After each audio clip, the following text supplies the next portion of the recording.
Many people in this hobby have great aspirations of building their own ROM collections, tinkering with devices until everything's exactly the way that they want, and then finally being crowned some sort of Duke of Handhelds because of the sterling work that they've managed to do, getting Cyberpunk 2077 running on an R36S. But that's not most people. Most people just want a device that they can pick up, turn on, and play. And the promise of buying a device with an SD card is exactly what that should be.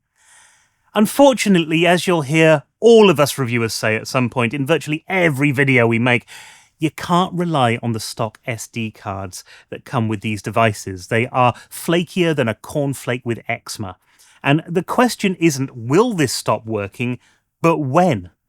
So to be able to recommend something which has a good quality card, filled with a fantastic collection of ROMs, all sorted into the right folders with artwork pre-scraped and for a reasonable price, is actually a breath of fresh air. Which is why I think so many of us reviewers are actually very happy to review units with these Sirwish cards in. The fact is, they solve a real problem for a large part of the community, often a part that gets completely drowned out by the sort of people who measure fun by the number of errors that they can spot. You know the sort that I mean, they think that config files are a good bedtime reading, and they judge you for not compiling your own drivers. I've had them in the comments section here before. Well, if they don't know how to go sub a program loop, then they just don't deserve to play Sonic the Hedgehog. A few weeks ago, I made a video about the Surwish Crossmix card for the TrimUI Smart Pro S. Of course, they were in the comments again. Well, they should just install the custom firmware themselves, totally missing the point on why people need these cards in the first place. Surwish have been making these cards for, quite a while now, and this time we're taking a look at the version available for the TrimUI Brick and TrimUI Brick Hammer. Now, this card was provided for me by MechDIY, but this isn't the first time that I've featured the TrimUI Brick on this channel, and it's a device that I really love. It actually has a plethora of incredibly good custom firmware out there. And I was going to do a video about the best firmware for the TrimUI Brick, but it turns out there might not be one, because they're all so damn good. It depends on what you want from an operating system. One of them will fit the bill. So in this video, we're going to take a look specifically at the Sirwish Crossmix card for the TrimUI Brick, whether it's good for you, whether it's something that you just don't need. Because the fact is, with the TrimUI Brick, you've got more options than a coffee shop drinks menu. But does this Crossmix card live up to the hype? Is it something you wish you had for your console, or are you worried it's going to brick it?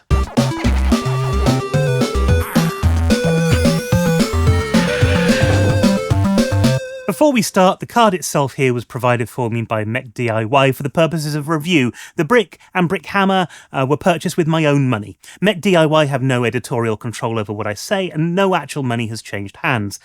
I would like some actual money to change hands at some point. That would be nice.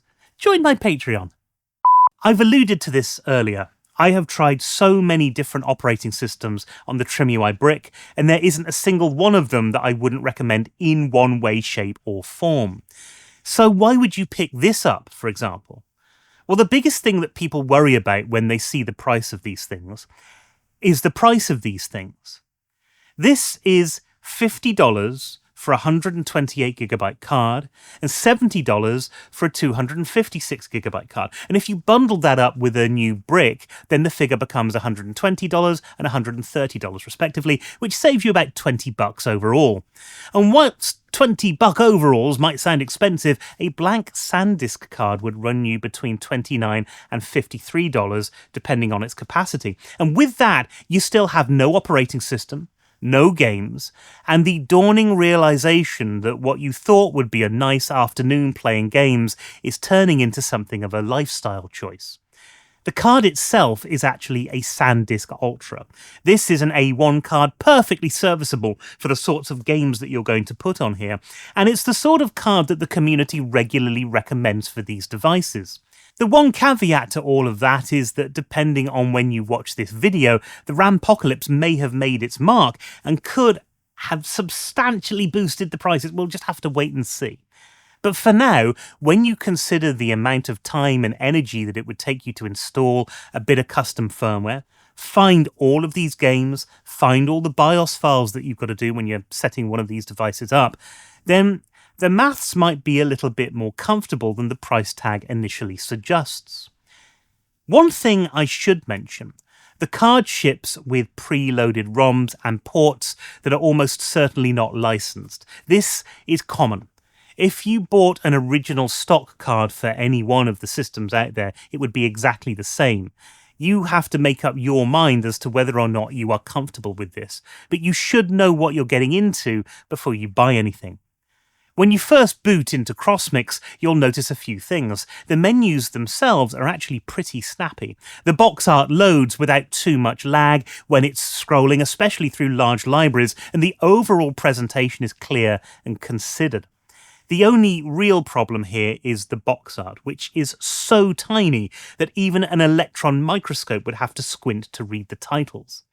Crossmix was built for a much wider screen, and whilst it all works for the most part, you do get those occasional instances like that, which could be a bit of a disappointment. But what isn't a disappointment is the collections that you get here. Each system has proper folder structures with occasional subfolders for homebrew titles or specific collections. You also have ROM hacks, fan translations, and homebrew for some consoles, with regional duplicates included but hidden from view, so the list stays manageable without anything being deleted. You have franchise collections, and I don't mean that they've put Starbucks and McDonald's and KFC into one folder, but things like the Turtles games are all available on the card in a collection. All of the Zelda games as well, all of the Mario games and so on. And the images, small as they might be, are actually there. In fact, there's only one catalogue that is kind of a disappointment, and that's the one for the Amiga. Now, look, I've got a bit of a soft spot for the Amiga. This was the computer that I wanted to grow up with. We did have one towards the end of the 80s, and it's probably the computer that I have the most nostalgia for. So this collection was important for me. Unfortunately, instead of storing all these titles alphabetically, every single one of them has a number next to it. The Chaos engine is always at the top, and that's a pretty good description of trying to find the actual game you want. But I suppose it's a minor irritant on an otherwise well-organised set, and a system that I know many of you just won't care about. Performance across the lower-end content is exactly what you would hope for. Every title I tested ran without an issue. And if you're here primarily for 8-bit and 16-bit games, you'll be hard-pressed to find anything wrong with it. PlayStation 1 is a standout on this card as well, and it deserves its own mention just because of how fun it is on this console. Pressing the left lit-up face button turns your brick into analog mode, and that means that you can play games that were originally meant for analog-only controls. The one caveat to that, of course, is that you've only got one D-pad, but a good many games don't use both sticks anyway. As you'd expect with the TrimUI Brick, the results look stunning.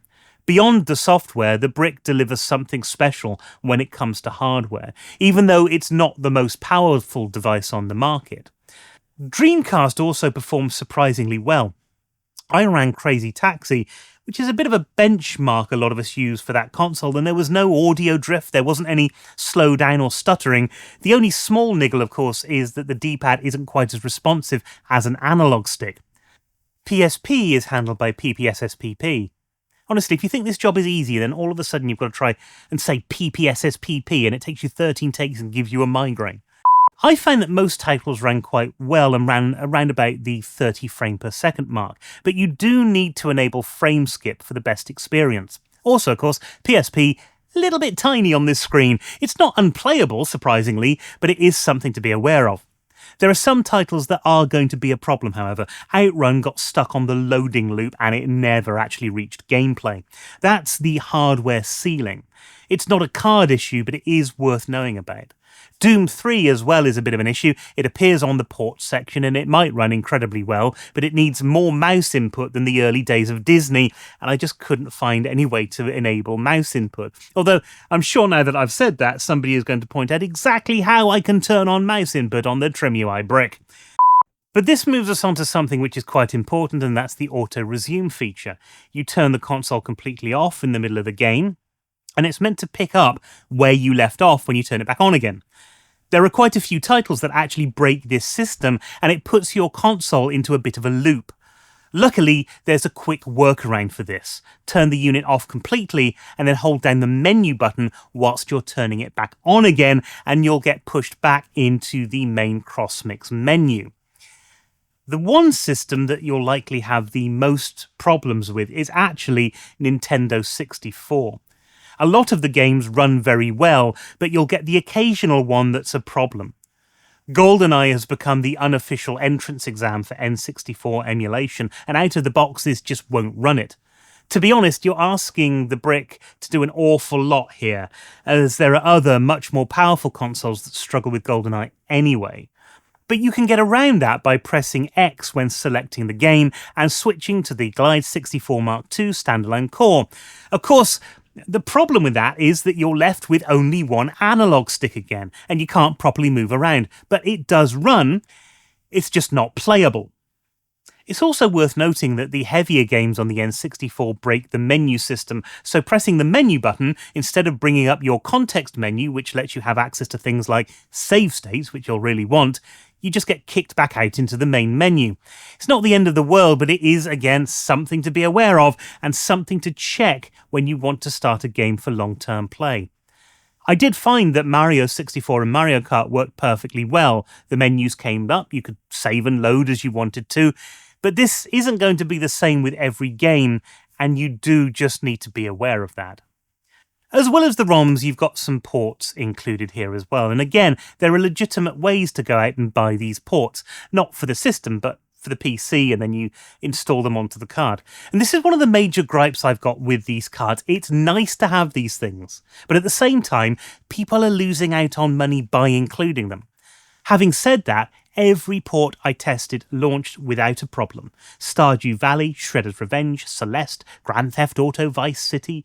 Vice City in particular ran really well, with the controls mapped properly and no stuttering. But that might be because you just don't stutter in front of the mob. They might think you're up to something. You also have a separate app that lets you download ports onto the system. Now, look, if you've seen PortMaster before, you'll be used to this. You'll know exactly what I'm talking about. If you've never seen PortMaster, it's actually pretty simple to figure out. But some games do need extra files copied onto the card. And because this card's got a lot of memory already used up, it's worth checking to make sure that you've got room for a game if you really want to play it. Alongside the PortMaster app, you also have a file manager, scraper, LED control, a dot files cleaner if you're connecting via a Mac and need to delete hidden files, and Moonlight, although I really would suggest not streaming to this device. It's a gimmick more than anything else. Not because it's impossible. It can handle streaming, but the aspect ratio, the lack of an analog stick, it's all a problem. It's just too much of a faff. It's a nice word, isn't it? Faff. The one thing you do need to know, though, is that there's this OTA update section, over-the-air updating. Don't use it, because this is running a custom version of the operating system, and using that is going to break the operating system. It will brick your brick. Really, this is something that should have been taken out when they published this, and honestly, it's the only downside of what has been a pretty good user experience. So where does this leave us? I think that the Crossmix implementation on the Brick is actually pretty solid. An official release of Crossmix hasn't happened yet, and that operating system seemed to have stalled quite badly. But with Surwish cards, at least you know that there's somebody behind it who is going to fix problems if they turned up. And they have fixed problems before. So to some extent, you're paying for peace of mind rather than giving it to somebody in a comments section when your custom firmware fails. I think this is the best option for the Brick if you really just want to be able to pick it up and play. Or if you're buying one of these things for a friend or a family member and you know that they're not technical enough to get involved in the mess that we usually find ourselves in. And like I said, it's peace of mind. Not just that the games work and that everything's in the right order, pretty much, but you're also getting good hardware that isn't likely to fail as soon as you turn the unit on for the first time. I know there's going to be plenty of people out there who are comfortable setting these things up for yourself, who don't mind the time invested, or who maybe have that time investment already done and they've got their own ROM collection, scraped their own artwork, they've got their BIOS files sorted out. But the fact is, most people don't want to spend their evenings building the infrastructure that might eventually allow them to play games. They just want to play games. This card solves that problem cleanly and for a price that makes a lot more sense the longer that you look at it. That's what I think, anyway, and I'd love to know what you think in the comments below.